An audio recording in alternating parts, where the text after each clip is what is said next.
네, 지난 20년 동안 무려 22만 2,500여 명이 스스로 목숨을 끊었습니다.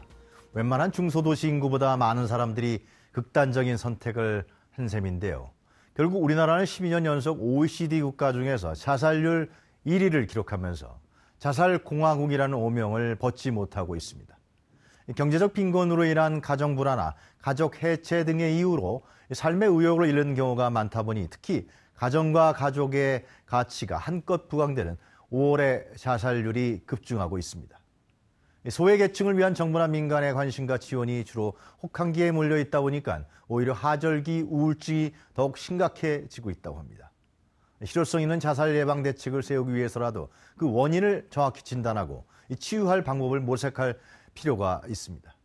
지난 2012년부터 정부가 자살 예방법을 시행하고 있지만 아직까지 자살에 대한 국가 차원의 종합대책은 마련되지 못하고 있습니다. 이 자살 예방 주무처인 보건복지부의 담당자 역시 고작 2명뿐인 것이 현실입니다. 유용화의 시시각각 시작하겠습니다.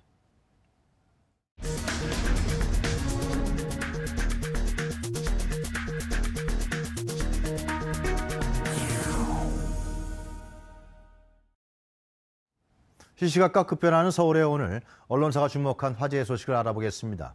서울시 문화정책자문단 김성수 문화평론가 모셨습니다. 안녕하십니까, 평론가님. 안녕하세요, 네, 김성수입니다. 주말 잘 쉬셨습니까?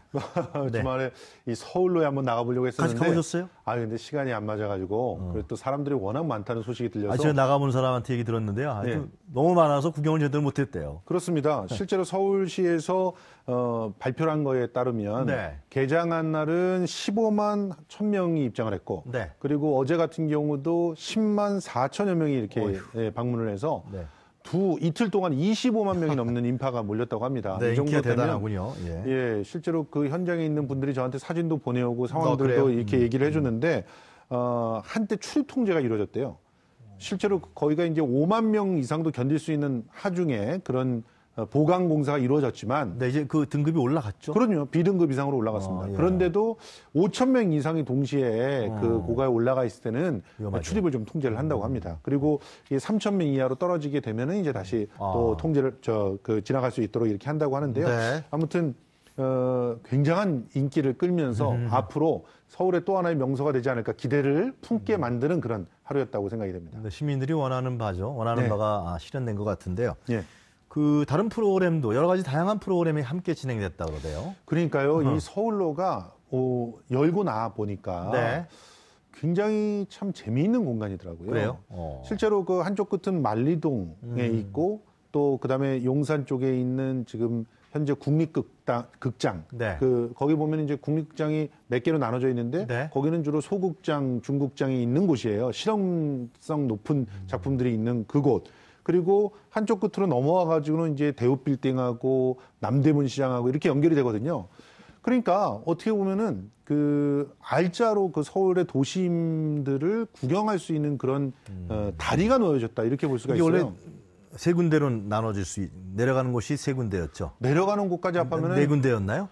내려가는 곳까지 합하면 총 13군데로 갈 수가 있습니다. 그래요? 예, 그렇습니다. 그러니까 엘리베이터만 해도 6군데가 있고요. 계단이 또 있고 그리고 자연스럽게 마무리를 지면서 내려오는 곳들이 있어서 총 한 13군데 정도로 이어지게 되는데 근데 지금 여기에서 어제 거북이 마라톤을 한 겁니다. 그래서 1시부터 그 만리동의 광장이 아주 만들어져 있는데 이 광장이 아주 앞으로는 쏠쏠하게 재미난 것들이 있을 것 같은 광장입니다. 이 광장 특설 무대에서 뭐 더 드럼업 라고 하는 콘서트도 펼쳐졌고 그리고 오후 6시부터는 국악관현악단하고 서울소녀 합창단 그다음에 서울시 무용단 등의 특별 공연도 이루어졌는데 그러니까 이 공간이 군데군데의 볼거리와 또 즐길거리들이 서로 다른 느낌으로 만나요. 그래서 그야말로 서울의 독특한 공간들을 이어주는 다리가 되겠다는 생각이 들더라고요. 그러니까 그야말로 이게 뭐 공원이라는 개념보다는 그야말로 다리다. 도심 속에 있는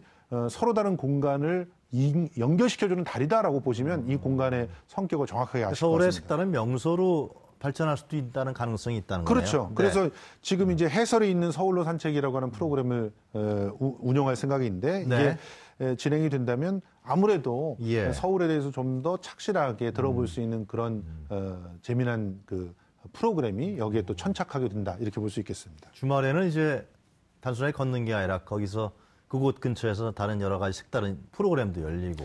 그러니까 지금 그곳이 철로로 일단은 끊어져 있고, 네. 그리고 도로로 끊어져 있는 곳이에요. 그 넓은 도로가 뭐 사실은 횡단보도로 건너기가 너무 힘들지 않습니까? 네. 그래서 환승이 되어 있는 그런 버스 정류장에서는 2번에 걸쳐서 건너야 되는 곳이에요. 근데 그곳을 이어준 겁니다.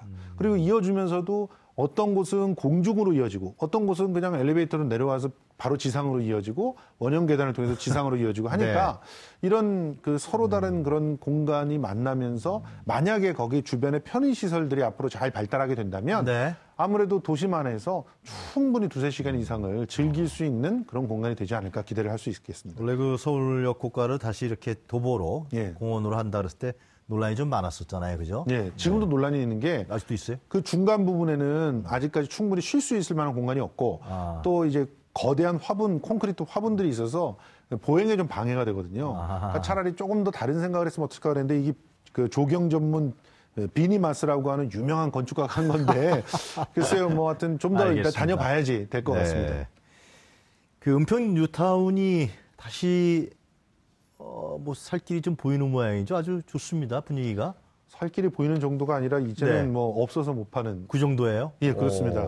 사실은 은평 뉴타운 처음에는 미분양 때문에 골치를 썩었잖아요. 예. 비어있는 곳이 굉장히 많았어요. 그래서 박원순 시장이 취임하자마자 거기서 그 현장 시장실을 운영하기로 하지 않았습니까? 거기를 유령 도시로 만들면 안 된다 그래서 거기서 적극적으로 이제 홍보를 하기도 하고 뉴타운의 그 여러 가지 고민들을 갖다 그 자리에서 듣기도 하고 했는데 지금은 완전히 분위기가 달라졌습니다. 일단 억대를 호가하는 분양권 전매 시장에서 은평 뉴타운이 블루칩으로 떠오르고 있고요. 그리고 기존 아파트 가격이 상승세를 보이고 있어서 뉴타운 사업의 막바지에 굉장히 그 핫 트렌드가 되고 있다는 건데 이 이유가 뭐냐면 아이러니컬해도 미세먼지의 공포가 가장 큰 이유였다고 합니다.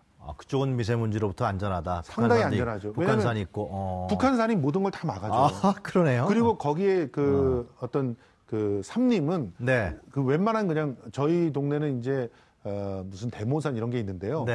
비교가 안 될 만큼의 그 울창한 숲이 있지 않습니까? 네, 그렇습니다. 그러니까 그런 숲들에 의해서 자연 정화되는 어디보다도 맑은 공기. 그리고 그 산을 조망하던 그 반대를 조망하던 조망하는 그런 뷰가 상당히 좋은 그런 서로가 겹치지 않게끔 되어 있는 그런 구성들. 그리고 이제는 거기에 편의시설들이 다 들어섰어요. 그러다 보니까 대형 뭐 마트서부터 시작해가지고 살기 편해졌군요. 완전히 그 독립돼 있는 하나의 생활 공간이 만들어진 거죠. 그러니까 그 안에서 다른 데 나오지 않아도 다 생활이 될 수 있게 만들어졌고 그런데다가 도심에 근접하기가 굉장히 가깝습니다. 사실은 가까운 거리가 그렇게 멀지 않고요. 여기 상암동 같은 경우는 10분도 안 걸리는 곳입니다. 은평 루타운에서 여기까지 오면은 막히지 않을 때는 10분, 10여 분 만에 상암동까지 올 수 있죠. 그러니까 여러모로 은평 루타운이 매력적인 곳, 특히나 상암동에서 일하고 있는 그런 언론인들이라든가, 그다음에 뭐 도심으로 가서 일하고 있는 그런 비즈니스맨들한테 좀 한적한 곳에서 아침을 즐길 수 있는 그런 공간으로 은평 루타운이 떠오르고 있어서 지금 상당히 거센 그런 강세다. 심지어는 이 분양권 전매 시장에서는 1등을 했더라고요. 지금 이거 굉장히 충격적인데 총 거래 건수가 159건으로 전체 서울 자치기구 가운데 가장 많은 수준. 그러니까 이 정도 된다면 결과적으로 상전벽해가 이루어졌다 이렇게 볼 수가 있는데요. 그만큼 서울시에서 공들여서 신경을 많이 쓴 거네요. 이 공간들을 정말 제대로 뉴타운답게 살 수 있게끔 만들어줬다는 건데 일부 지역은 뉴타운에서 해제해서 다른 형태로 개발을 하기도 하고 또 일부 지역은 그 뉴타운 안에서 색다른 그런 공간으로 만들고 하는 그런 균형과 또 조화를 이루는 그런 정책들이 효과를 본 게 아닌가 생각이 듭니다. 네, 잘 알겠습니다. 이제 그 버스를 기다릴 때요. 이제는 내가 어느 버스를 기다리고 있는데 이 버스가 혼잡한 버스인지 아니면 좀 비어있는 버스인지 그걸 판단할 수 있다러대요. 그렇습니다. 아주 특별한 서비스가 서울시에서 진행이 되는데요. 차내 혼잡도 안내 서비스를 그러니까 오늘부터 지금 시행을 합니다. 그렇습니까? 이 버스 차내 혼잡도는 서울 시내 일반 버스, 뭐 간선, 지선, 순환 버스의 제차 인원을 여유, 보통, 혼잡 이렇게 3개 단계로 나눠 가지고 그것을 그 정보들을 쭉 뿌려주는 거죠. 스마트 앱으로 다운로드 받아 볼 수 있게 그렇습니다. 일단은 스마트폰 애플리케이션, 또 홈페이지, 그리고 더 중요한 것은 버스 정보 안내 단말기가 있잖아요. 이게 다 정류장에 있지 않습니까? 네, 거기 다 나와요? 거기에 다 나옵니다. 아. 그러니까 그걸 이제 물론 업그레이드하는 곳이 있어야 돼요. 그래서 동시에 모든 곳에 다 진행되지는 않지만 지금 이제 업그레이드를 하면 이제 버스 정류장에 딱 보면은 이제 내가 탈 버스가 올 때 여유가 있게 오느냐 혼잡하게 오느냐를 그렇죠. 확인하고 딱 예, 다음 차를 선택해서. 타거나 할 수가 있는 그런 상황들이 되는데 무엇보다도 그 지금 굉장히 아이디어는 간단하거든요. 교통카드가 어떻게든 그 버스 안에 어떤 곳에는 접촉이 딱 될 수밖에 없잖아요. 그렇죠. 그리고 접촉이 2번 이루어지지 않습니까? 예. 그러니까 그 버스 안에 몇 명이 타고 있는지 그걸로 확인이 된다는 거예요. 그렇군요. 이것을 연결만 시켜준 거예요. 아. 그러니까 이런 작은 아이디어들이 네. 예, 정말 이렇게 트기만 한다면은 네. 충분히 훌륭한 서비스가 될 수 있다는 걸 이번에 또 보여준 게 아닌가 생각을 합니다. 이 문재인 대통령이 이제 비정규직을 정규화시키는 부분, 예. 제로 시대를 만들겠다 그랬는데요. 그렇습니다. 사실상 서울시에서 이런 부분들을 선차적으로 많이 해오지 않았어요? 그렇죠. 네, 지금 5년 동안에 8,687명을 정규직으로 전환했다. 그렇습니다. 네. 그래서 사실 서울시의 이 정규직 대책을 통해서 문재인 대통령이 자신감을 가지고 이 정규직 전환 프로그램을 밀어붙이고 있는 게 아니냐 이런 얘기도 나오고 벤처마킹 있죠. 효과도 있는 거네요. 그렇습니다. 그래서 서울시의 5년 동안 이 정규직으로 전환한 상황들이 보고가 되고 있는데 말씀하신 대로 총 8,687명이 정규직으로 전환이 됐고요. 네.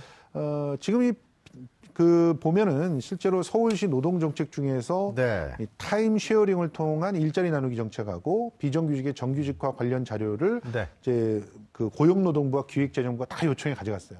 그래서 이 자료 안에 들어가 있는 내용들이 지금 네. 이제 일부가 공개가 된 건데 네.